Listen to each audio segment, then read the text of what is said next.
નમસ્કાર મિત્રો, મારી પીઆર ગુજરાતી ચેનલમાં તમારું સ્વાગત છે।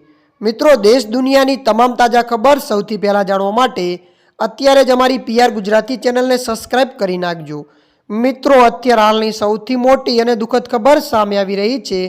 જી હા મિત્રો, આપને જણાવી દઈએ કે દિગ્ગજ અભિનેતાનું નિધન। જી હા મિત્રો, વિગતવાર આપને વાત કરીએ તો ફિલ્મ ઇન્ડસ્ટ્રીએ વધુ એક દિગ્ગજ અભિનેતાને ગુમાવી દીધો છે। મળતી માહિતી અનુસાર આપને વાત કરીએ તો મલયાલમ ફિલ્મના દિગ્ગજ અભિનેતા સલીમ કુમારનું 56 વર્ષની વયે અવસાન થયું છે।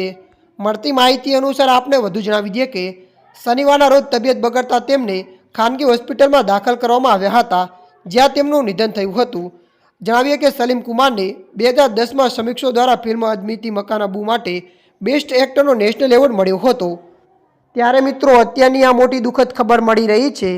ત્યારે મિત્રો, હાલ માટે આટલું। મળીશું નવી અપડેટ સાથે। જો તમને અમારા વિડીયો પસંદ આવે, લાઇક, શેર અને સબસ્ક્રાઇબ કરી નાખજો। ધન્યવાદ।